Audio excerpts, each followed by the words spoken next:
Hello friends, मैं Chandrakant Sahu Bhupendra Mishra YouTube channel में आपका स्वागत करता हूं। आज हम लोग इंग्लिश का चौथा लेक्चर सुनेंगे और इसमें हम लोग पहले एक प्रैक्टिस सेट बनाएंगे। मैं आप लोग से रिक्वेस्ट करूंगा कि पहले ये स्लाइड आप स्टॉप कर लें, पॉज कर लें और इसके बाद ये पांचों क्वेश्चंस में एक एक गलतियां हैं, तो वो गलतियां कहाँ पर हैं आप मुझे बताइएगा। हिंट के तौर पे मैं आपको बता देता हूँ कि ये सारे क्वेश्चन सेट नाउन पर बेस्ड हैं, तो प्लीज़ स्टॉप करके इसको बनाइएगा। उम्मीद करता हूँ आप लोगों ने स्टॉप करके क्वेश्चंस बनाया होगा। तो चलिए आपको इसका सॉल्यूशन बताते हैं। तो पहला स्टेटमेंट है, I knew the town hall so I advise him where to गो।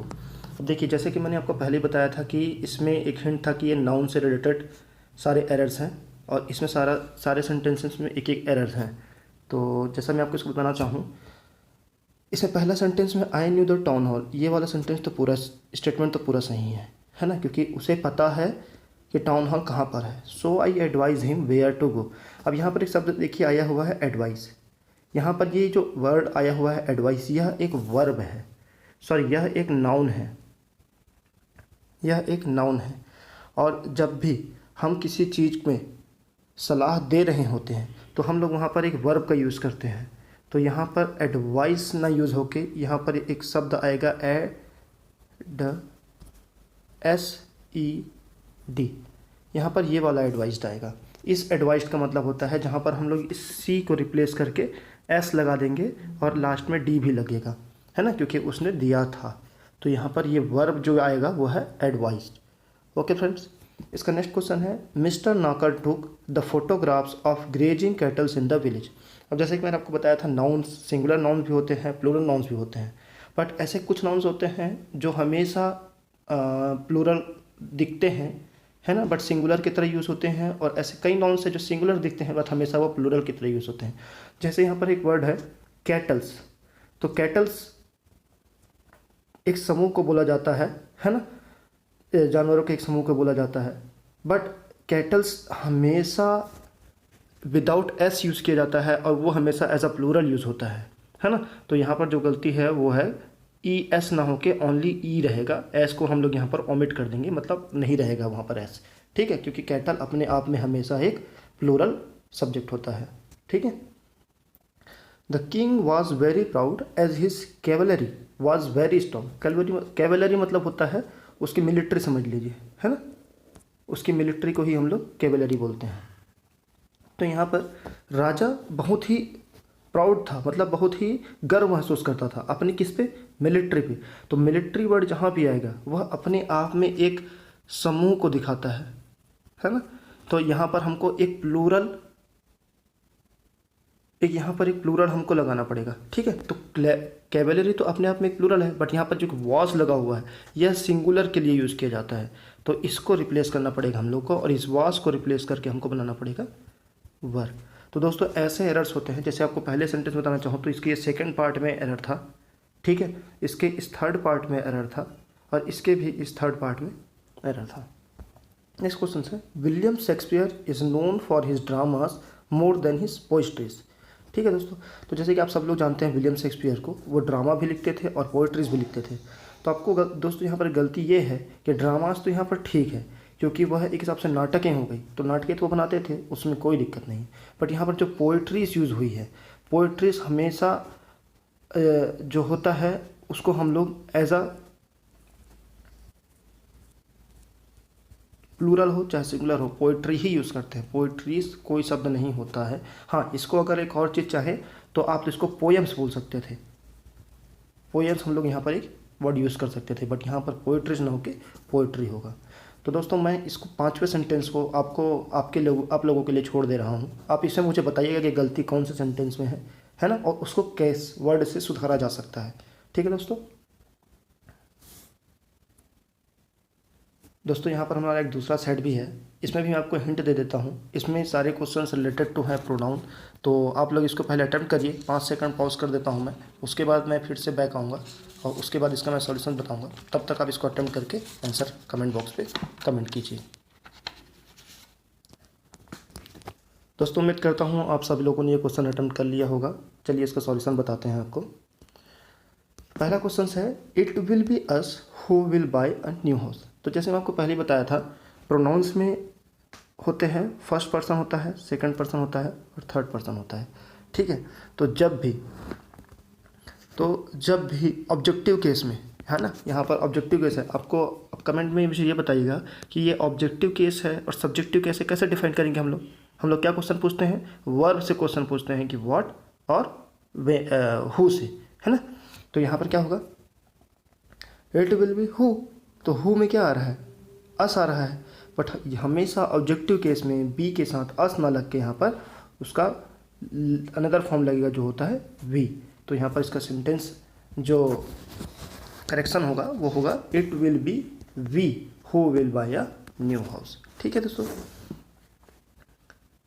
इसका एक और सेंटेंस होता है you and I will be punished. दोस्तों मैं इसमें जितना भी आपको क्वेश्चंस करा रहा हूँ इसमें एक ना एक रूल लगा हुआ है, तो आप पेन कॉपी नोट कर लीजिएंगे और उसमें ये रूल्स लिख लेंगे, क्योंकि ये रूल्स आपको कहीं ना कहीं पर सेंटेंस में काम आएगा जब भी एग्जाम में ऐसे क्वेश्चंस आएंगे। ठीक है, इसमें लिखा हुआ है you and I will be punished. दोस्तों मैं इसका गोल्डन रूल बता रहा हूँ, जैसे मैंने आपको बताया था first person, second person, third person. तो जब भी हम लोग किसी निगेटिव सेंटेंस की बात करेंगे तो हमेशा उसमें जो फर्स्ट पर्सन, सेकंड पर्सन और थर्ड पर्सन का जो सीक्वेंस होगा, है ना, वो हमेशा फर्स्ट, सेकंड और थर्ड का होगा, मतलब 1, 2 और 3 होगा। और जब भी पॉजिटिव सेंटेंस की बात करेंगे तो उसमें जो पर्सन्स का डिस्क्रिप्शन होगा वो हमेशा होगा सेकंड, थर्ड, फिर फर्स्ट। समझ गए मेरी बात। जैसे अब इस क्वेश्चन में देखना चाहें तो यहाँ पर क्या बोला है, पनिश्ड, तो पनिश्ड एक सबसे क्या हो गया, नेगेटिव स्टेटमेंट हो गया है। तो नेगेटिव स्टेटमेंट हो गया तो हम लोग स्टेटमेंट शुरू से पढ़ते हैं। यू मतलब तो चलो सेकंड पर्सन हो गया, है ना, यहाँ पर तो ये सही है। एंड आई, अब आई है ना, यू एंड आई, है ना। तो देखिए आपको मैंने क्या बताया था कि नेगेटिव सेंटेंस से पहले फर्स्ट पर्सन आना चाहिए, बट यहाँ पर तो सेकंड पर्सन पहले आया हुआ है, तो ये स्टेटमेंट को हम लोग रिवर्स कर देंगे। तो ये क्या हो जाएगा, I and you will be punished, क्योंकि देखिए यहाँ पर पहला सेंटेंस मेरा आया फर्स्ट पर्सन आया, फिर मैंने सेकंड पर्सन लगाया, फिर थर्ड पर्सन अगर कोई होता तो वो आता, तो you and I will be punished, इसका sorry I and you will be punished इसका सही स्टेटमेंट होगा। ठीक है दोस्तों, सिमिलर क्वेश्चन यहाँ भी है, 8वां क्वेश्चन भी देख लीजिए आप। You and I have done my best in the examination. अब देखिए दोस्तों यहाँ पर एक चीज़ समझने की ज़रूरत है ना। हम लोग का हमेशा गलतियाँ क्या करते हैं प्रोनाउन में, कि जो भी उसके पास का सेंटेंस होता है, जैसे यहाँ पर हमने माई यूज़ किया हुआ है, तो हम क्या देखते हैं, माई के पास कौन है, आई है, तो हम लोग आई के हिसाब से उसका प्रोनाउन यूज़ कर देते हैं कि माई। बट यहाँ पर दोस्तों ऐसा नहीं होता है। मैंने आपको क्या बताया था, हमेशा प्रेफरेंस अपने से ऊपर दूसरों को दी जाती है। ठीक है, तो यहाँ पर फर्स्ट पर्सन का हम लोग प्रोनाउन यूज़ नहीं करेंगे, हम लोग यहाँ पर सेकंड पर्सन यू का प्रोनाउन यूज़ करेंगे। तो यहाँ पर माई की जगह हो जाएगा अवर। ठीक है, यहाँ माई की जगह हो जाएगा अवर। दोस्तों ये रूल्स हैं, अब इसको कहीं पर ज़रूर नोट डाउन कर लीजिए, आपको बहुत काम आने वाले हैं ये। ठीक है दोस्तों, मैं ये वाला क्वेश्चन आपके लिए छोड़ दे रहा हूँ, है ना, 9th क्वेश्चन मैं आपके लिए छोड़ दे रहा हूँ, आप इसको बनाइएगा और इसका आंसर कमेंट बॉक्स पे लिखिएगा, है ना। इसका नेक्स्ट क्वेश्चन बताता हूँ सर दोस्तों। The board of directors want all possible facilities and allowances for itself. तो दोस्तों यहाँ पर क्या हो रहा है, डायरेक्टर्स एक, है ना, एक किसी कंपनी में डायरेक्टर्स की बात की जा रही है और वो क्या चाहते हैं कि उनको सारी फैसिलिटीज़ और उनको सारे अलाउंसेस मिलें। ठीक है, तो दोस्तों जब भी किसी बोलना चाहिए ग्रुप की बात की जाए या फिर किसी भी लिविंग थिंग्स की बात की जाए, क्योंकि डायरेक्टर्स भी तो एक हिसाब से लिविंग थिंग्स ही है ना, तो वहाँ पर हमेशा इटसेल्फ ना यूज़ होके देमसेल्फ यूज़ हुआ जाएगा, है ना। वहाँ पर क्या यूज़ होगा दोस्तों, देमसेल्व्स। ठीक है, वहाँ पर देमसेल्व्स यूज़ होगा, तो यहाँ पर इटसेल्फ नहीं होना चाहिए। इटसेल्फ यूजुअली थिंग्स के लिए लगता है, थिंग्स मतलब वस्तुओं के लिए लगाया जाता है। ठीक है दोस्तों, तो 9th क्वेश्चन आप मुझे कमेंट बॉक्स में करके बताइएगा। तो हम लोग आज का टॉपिक स्टार्ट करते हैं दोस्तों, जो है एडवर्ब, जिसको हम लोग क्या बोलते हैं, क्रिया विशेषण, है ना। अब जैसे कि यहाँ पर आपको शब्दों के खेल से समझ में आ रहा होगा, क्रिया विशेषण मतलब क्या, ऐसे शब्द जो किसी क्रिया की विशेषता बता रहे हों, है ना। या फिर दूसरे आसान शब्दों में आपको इसको और बताना चाहूँ तो जो भी शब्द किसी वर्ब या फिर एडजेक्टिव या फिर किसी दूसरे एडवर्ब की भी विशेषता बता देते हैं ना, तो उसको हम लोग एडवर्ब या फिर उसको क्रिया विशेषण कहते हैं, है ना। इसको सिंपल शब्दों में और समझाना चाहूँ तो क्या होगा, the word which qualifies modifies a verb an adjective or another verb is called adverb. तो जिसको हिंदी में सही लगे वो हिंदी में रट लीजिएगा और जिसको इंग्लिश में सही लगे वो इंग्लिश में समझ लीजिएगा, ठीक है। और इसको मैं एग्जांपल के थ्रू समझाना चाहूँ तो ही टॉक्स फ्रैंकली, तो यहाँ पर देखिए वह बात तो करता है, या तो हमको पता चल गया कि वह इसका है। अब यहाँ पर देखिए टॉक्स क्या है, आप मुझे कमेंट में बताइएगा, है ना। तो कमेंट भी कर दीजिएगा, बट आपको समझाने के लिए तौर पर कर रहा हूँ तो इसको मैं बता देता हूँ। टॉक्स एक क्या हो गया है, वर्ब हो गया है ना। अब देखिए ही टॉक्स वह बोलता है, ये तो ठीक है, बट कैसे बोलता है यह भी बताया गया है, मतलब उसकी विशेषता बताई गया है। फ्रैंकली बोलता है, फ्रैंकली मतलब बहुत बिंदास बोलता है, ठीक है। सी राइट्स, अब देखिए सी राइट्स भी एक, राइट्स भी क्या हो गया है, एक वर्ब हो गया है, ठीक है। राइट्स भी एक वर्ब हो गया है। अब वो कैसी बात कर रही है, क्लियरली एकदम साफ साफ बात कर रही है। तो यहाँ पर जो एडवर्ब होगा क्लियरली वो क्या कर रहा है, इस वर्ब की विशेषता बता रहा है, तो वह भी एक एडवर्ब कहलाएगा। The weather is too hot, अब देखिए वेदर मतलब मौसम, मौसम बहुत गर्म है। अब देखिए हॉट तो वो आराम से बोल सकता था, मौसम गर्म है यह भी हो सकता था एक सेंटेंस, बट उसने क्या बोला, टू हॉट, टू मतलब बहुत ही ज़्यादा गर्म है ना। तो यहाँ पर जो ये टू है वह एक हॉट है ना, उसकी भी एक विशेषता बता रहा है। अब मुझे आपके कमेंट बॉक्स में बताइएगा कि हॉट मतलब यहाँ पर एज अ एडजेक्टिव यूज़ हो रहा है कि एज अ वर्ब यूज़ हो रहा है ना। तो जैसा कि मैं समझ पा रहा हूँ लोग कमेंट कर दिए होंगे, यहाँ पर ये जो हॉट है वह एज अ एडजेक्टिव यूज़ हो रहा है क्योंकि वह खुद किसी की विशेषता बता रहा है, ठीक है। The girl danced so nicely, है ना। अब देखिए यहाँ पर जो हमारा नाइसली यूज़ हुआ है इसको समझने की ज़रूरत है। नाइसली अपने आप में ही एक एडवर्ब है। क्यों एडवर्ब है, क्योंकि वो क्या बता रहा है, उसने डांस के बारे में बात की है कि लड़की जो डांस करती है वो कैसा डांस करती है, नाइसली मतलब अच्छा डांस करती है। बट हमने उसमें एक और वर्ब यूज़ किया है और एडवर्ब यूज़ किया है जो है सो। तो सो मतलब क्या हो रहा है यहाँ पर, वह बहुत ही अच्छा डांस करती है। पहले तो हमने क्या बोला कि लड़की अच्छा डांस करती है, बट हमने इसमें सो लगा दिया, तो वो अब क्या दिखा रहा है कि वह बहुत ही अच्छा डांस करती है। तो आप दोस्तों हमने देखा पहले एक वर्ब को जो क्वालिफाई कर रहा है वह भी एक वर्ड एडवर्ब है, जो एक एडजेक्टिव को क्वालिफाई कर रहा है वह भी एक एडवर्ब है, और जो एक खुद को एडवर्ब को भी क्वालिफाई कर रहा है वह भी एक एडवर्ब है। तो इससे यह समझने को मिलता है कि उसके यूजेस के अकॉर्डिंगली हम लोग उसको डिफाइन कर सकते हैं, ठीक है। इसके कुछ एग्जांपल्स बता देता हूँ, जैसे कि एग्जैक्टली हो गया, एग्जैक्टली मतलब एकदम उतना ही। केयरलेसली मतलब बिल्कुल परवाह नहीं करना, लापरवाह जिसको बोलते हैं। वाइजली मतलब बहुत समझदारी से। सेकेंडली मतलब दूसरी जो बोलना चाहिए, दूसरा जो नहीं होता है, सेकेंडली मतलब दूसरा ऑप्शन अपन लोग रखते हैं। क्विकली मतलब बहुत जल्दी। सिंपली मतलब बहुत आसानी से। ब्यूटीफुली मतलब बहुत ही खूबसूरती से। बोल्डली मतलब बहुत ही बिंदास तरीके से। ठीक है दोस्तों, मैं समझ गया हूँगा कि आपको ये थोड़ा समझ में आया होगा जो ओवरव्यू दिए हैं। इसके जब हम लोग डिफरेंट टाइप्स ऑफ एडवर्ब्स पढ़ेंगे तब आपको और ये क्लियरली समझ में आएगा, क्योंकि वहाँ पर अपन ये समझेंगे कि कैसे अपन एडवर्ब्स की उसको कैसे डिस्टिंग्विश कर सकते हैं अपन लोग, कैसे उसको अलग अलग तरीके से बता सकते हैं। जैसे दोस्तों काइंड्स ऑफ वर्ब, जैसा मैंने आपको बताया था, तो पहला जो काइंड्स ऑफ वर्ब में होता है एडवर्ब ऑफ टाइम, है ना। तो जैसे कि आप अगर उसके टर्मिनोलॉजी को ही समझें, है ना, तो उसी से आपको आधी चीज़ें समझ में आ जाएंगी।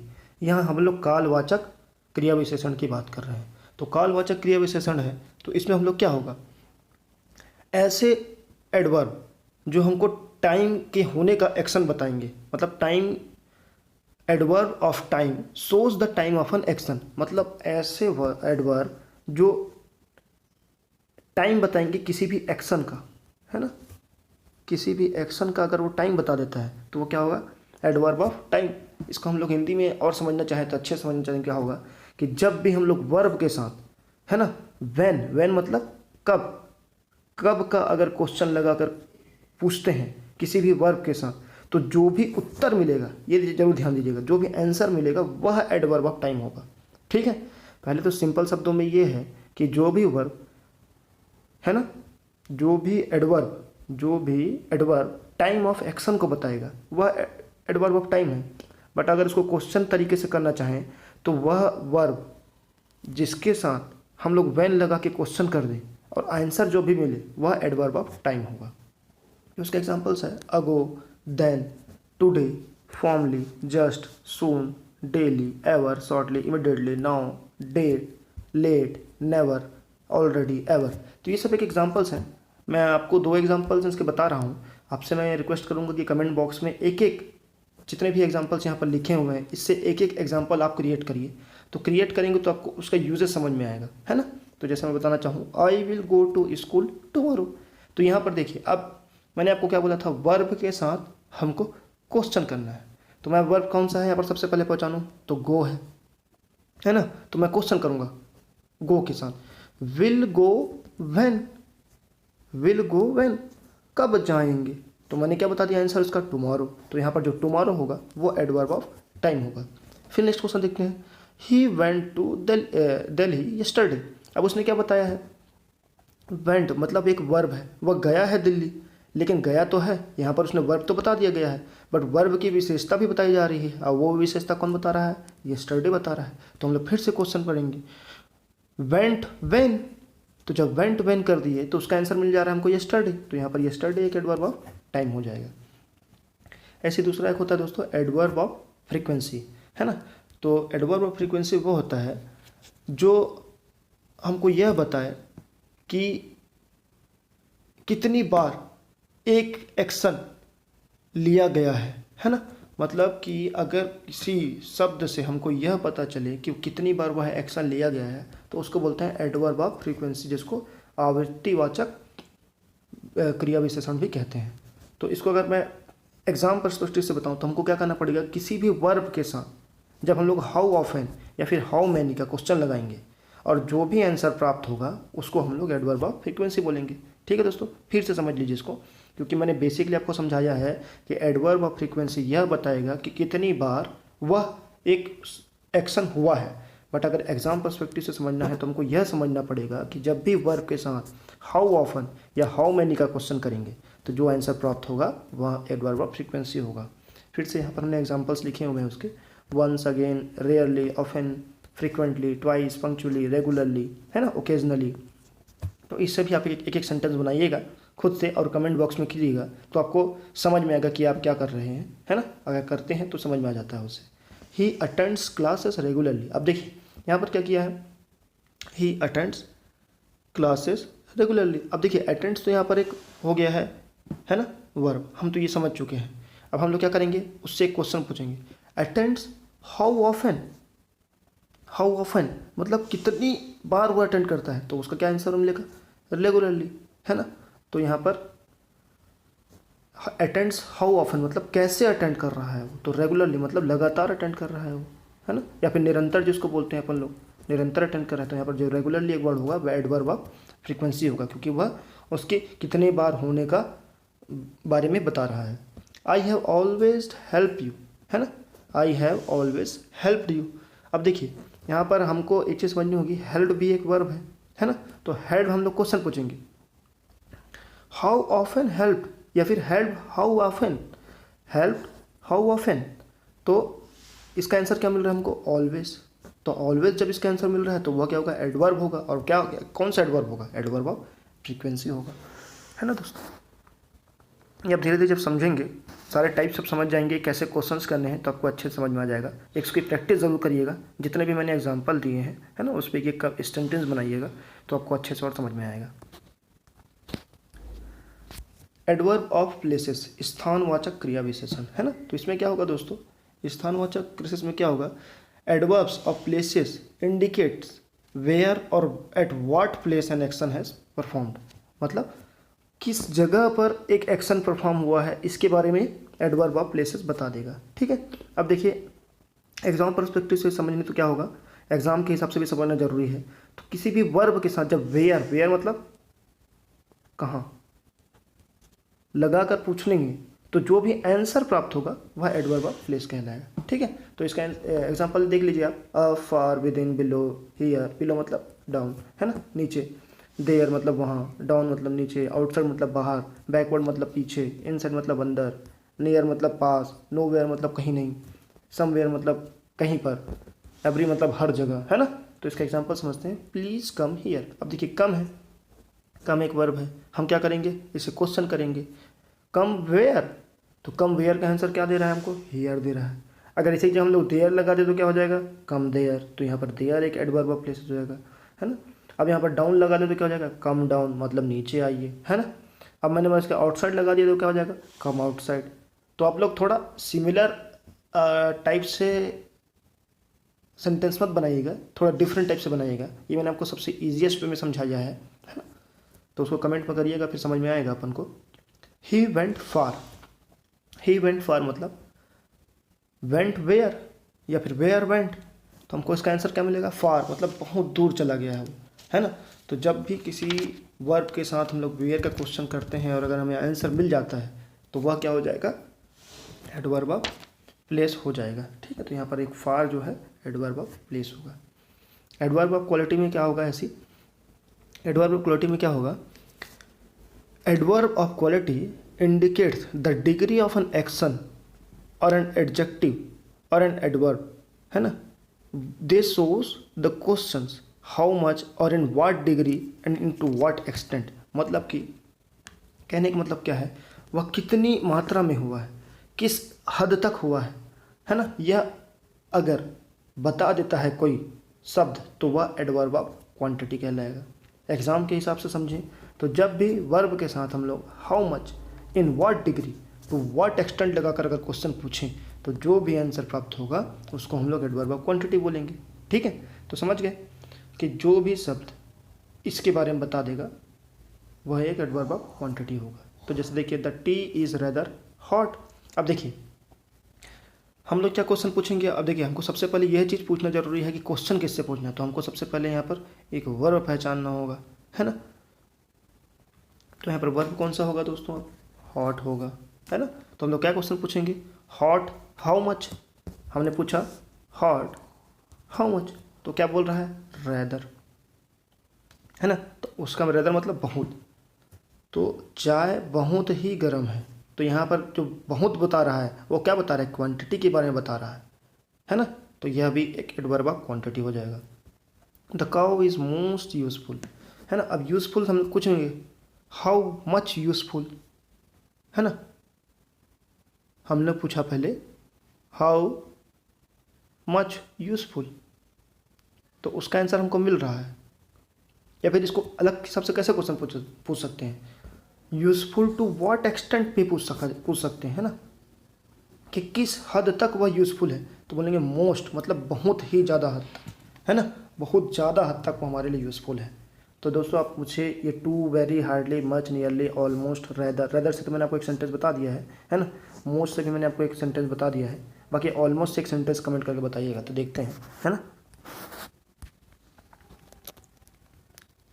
Adverb of manner, adverb of manner, जैसे मैनर हमने समझ सकते हैं, इसको शब्दों से ही समझना है हमको, रीतिवाचक कि कितना उसमें मैनर है। अगर ये कोई बता देता है ना, अगर किसी भी से पता चलता है, एडवर्ब ऑफ मैनर क्या होता है कि किसी एडवर्ब से हमको पता चलता है कि क्रिया किस ढंग से या कैसे होता है ना।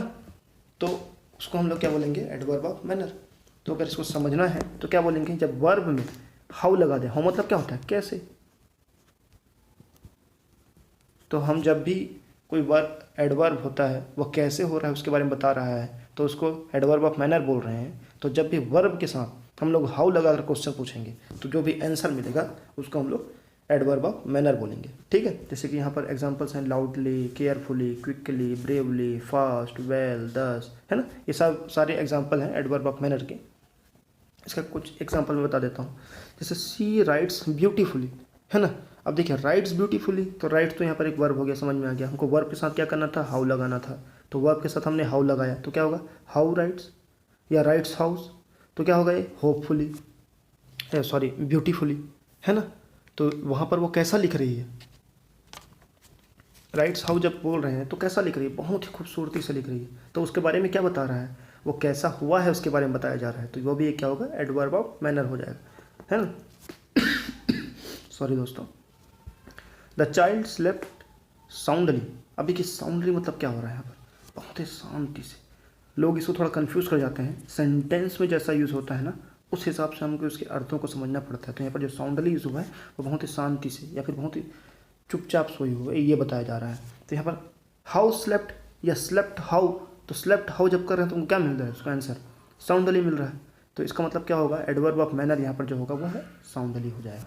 ठीक है दोस्तों। एडवर्ब ऑफ रीज़न, तो एडवर्ब ऑफ रीज़न क्या होगा कि अगर कोई एडवर्ब किसी एक्शन का रीज़न बता देते हैं, है ना, अगर कोई एडवर्ब किसी एक्शन का रीज़न बता देते हैं तो उसको हम लोग एडवर्ब ऑफ रीज़न कहते हैं। जैसे कि हैंस, देयरफॉर, दस, सो, है ना, हैंस, देयरफॉर, दस, सो। तो अब जैसे मैंने कुछ सेंटेंस बनाना चाहूँ, सी स्पोक स्लोली। ठीक है, अब देखिए यहाँ पर एक चीज़ देखिएगा, यहाँ पर स्पोक यहाँ पर वर्ब हो गया, स्लोली भी उसके बारे में एक चीज़ विशेषता बता रहा है, तो यह भी एक एडवर्ब हो गया है, यह भी आपको समझना पड़ेगा। ठीक है। So I could not here, अब देखिए यहाँ पर लेकिन एक और एडवर्ब हुआ है, वो है सो। और ये सो क्यों यूज़ करना पड़ा हम लोग को, क्योंकि वह क्यों धीरे बात कर रही है उसके कारण बता रहा है। तो इसलिए जो यहाँ पर सो होगा वह एडवर्ब ऑफ रीज़न कहलाएगा, है ना। वह धीरे बात कर रही है, लेकिन क्यों बात कर रही है उसका कारण दिया गया है, क्योंकि she spoke slowly so I could not hear, मतलब कि ये क्यों नहीं सुन पा रहा है इसका कारण बताया गया है ना। तो इसका कारण बताने के लिए हमने जो एडवर्ब ऑफ रीज़न यूज़ किया है ना, वो है सो। यह नहीं सुन पा रहा, वह नहीं सुन पा रहा है, फिर मैं नहीं सुन पा रहा हूँ, बिकॉज वो बहुत धीरे से बात कर रही है। ठीक है। He has left the village hence I can not talk to him. अब देखिए यहाँ पर मैंने क्या बोला है, हमें पहले एक कारण पता चलना चाहिए। तो हमने क्या देखा पहले, I can not talk to him, मतलब मैं उससे बात नहीं कर पा रहा हूँ। अब बात नहीं कर पाने का रीज़न क्या दिया है, he has left the village, क्योंकि उसने गांव छोड़ दिया है। तो यहाँ पर जो शब्द यूज़ हुआ है हेंस, वह बता रहा है कारण कि मैं क्यों नहीं बात कर रहा हूँ। दोस्तों मुझे आप लोग एक देयरफॉर से एक सेंटेंस कमेंट करके बताइए कि देयरफॉर बहुत ही सुंदर तरीके से यूज़ हो सकता है और आपने जनरल लाइफ में इसको यूज़ भी किया होगा, है ना।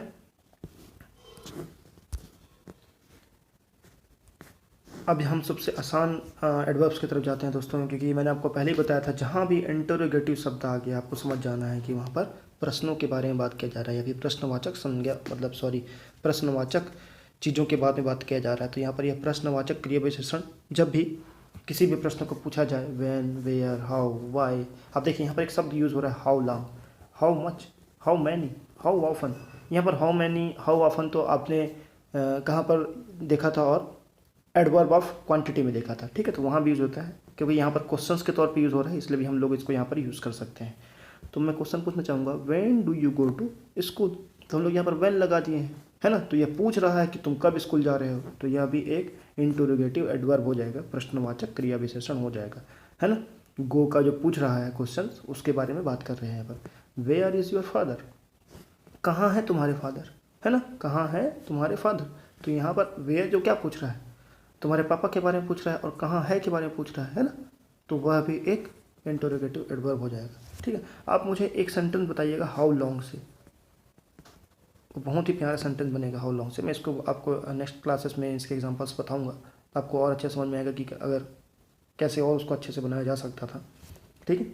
रिलेटिव एडवर्ब, रिलेटिव एडवर्ब में क्या होता है कि ऐसे एडवर्ब जो अपने आने के बाद अगर किसी भी वर्ब को मॉडिफाई करते हैं या फिर दो वाक्यों को जोड़ देते हैं, तो उसको हम लोग रिलेटिव बोलते हैं। रिलेटिव मतलब क्या होता है, जोड़ना। जैसे हम लोग क्या बोलते हैं, हम लोग बोलते हैं एक दूसरे के रिलेटिव हैं। तो रिलेटिव क्यों है, क्योंकि हमारे पास किसी न किसी से रिलेशन बना हुआ है, कुछ न कुछ जोड़ा हुआ है हमको, तब हम लोग रिलेटिव हैं। तो वैसे रिलेटिव एडवर्ब क्या करता है, किसी भी दो शब्दों को जोड़ देता है या फिर आने के बाद वर्ब को बदल ही देता है। ठीक है। This is field where I play. अब देखिए आई प्ले तो ठीक है, मैं यहाँ खेलता हूँ, है ना। और यहाँ पर क्या है, यह एक फील्ड है। तो देखिए दोनों सेंटेंस हम लोग अलग अलग तरीके से बोल सकते हैं। दिस इज़ द फील्ड, हम लोग भी यह भी बोल सकते हैं कि यह एक मैदान है। ठीक है, ये बोल सकते हैं। आई प्ले, मैं खेलता हूँ, यह भी बोल सकते हैं। बट जब हमने एक शब्द यूज़ कर दिया वेयर, तो इन दोनों को जोड़ दे रहा है। और देखिए यहाँ पर एक चीज़, यहाँ पर ये क्वेश्चन नहीं पूछ रहा है, ये दोनों को जोड़ने का यूज़ कर रहा है। जैसे यहाँ पर वेयर देखिए, यहाँ पर क्वेश्चन मार्क लग गया है ना, मतलब ये क्वेश्चन पूछ रहा है, बट यहाँ पर क्वेश्चन मार्क नहीं लगा है, मतलब ये क्वेश्चन नहीं पूछ रहा है ना। This is the field where I play, तो वेयर यहाँ पर as a relative adverb use हुआ है। तो कन्फ्यूज मत हो जाइएगा, है ना। वैसे एग्जाम में आपको यह समझना जरूरी है कि एडवर्ब कौन सा है, किस टाइप का एडवर्ब है, वो आप प्रैक्टिस से सीख जाएंगे। ठीक है। आई do not know when he will return. ठीक है, आई do not know when will return. तो आई डू नॉट नो, मैं नहीं जानता, यह भी अपने आप में एक सेंटेंस है। ही विल रिटर्न, यह भी अपने आप में एक सेंटेंस है। बट हमने व्हेन कर दिया तो यह दोनों को जोड़ भी दे रहा है और यह भी एक कंप्लीट सेंटेंस बन जा रहा है। तो यहाँ पर जो व्हेन यूज हुआ है वह as a relative verb adverb use हुआ है। तो I do not know when he will return, मैं नहीं जानता कि कब वह लौटेगा। ठीक है। Do you know how long he will stay. अब देखिए, ही विल स्टे भी एक सेंटेंस है। ठीक है, वह रुकेगा। डू यू नो, क्या तुम जानते हो, यह भी एक सेंटेंस है। बट एक हाउ हमको यूज़ करना पड़ रहा है, तब उसका आंसर हमको कंप्लीट नहीं बन पा रहा, कंप्लीट एक सेंटेंस बन पा रहा है। Do you know how long he will stay, क्या तुम जानते हो कितना लंबा वह रुकेगा, है ना, कितना लंबा वह रुकेगा। तो यह क्या हो जाएगा, एक रिलेटिव एडवर्ब हो जाएगा, क्योंकि हाउ यहाँ पर एज अ बोलना चाहिए जोड़ने का काम कर रहा है। और यहाँ पर देखिए, यहाँ पर हम क्वेश्चन पूछ रहे हैं, है ना। तो ये चीज़ें ध्यान देने की बहुत ज़्यादा ज़रूरत होती है आपको जब ये ऐसे सेंटेंस होते हैं कि हम लोग क्वेश्चन पूछ रहे हैं कि नहीं पूछ रहे हैं। जहाँ पर भी क्वेश्चन पूछा जाएगा वहाँ पर ये क्वेश्चन मार्क जरूर लगेगा, और नहीं लगा है तो कभी कभी ये एरर डिटेक्शन में पूछ देता है कि पहचानिए गलती कहाँ है। और वो अगर क्वेश्चन पूछ रहा हो और इसमें क्वेश्चन मार्क नहीं लगा है तो वहीं पर ही गलती है, बाकी सारा सेंटेंस सही भी रहेगा, और अगर क्वेश्चन मार्क नहीं लगा है तो वो एक गलती हो जाती है।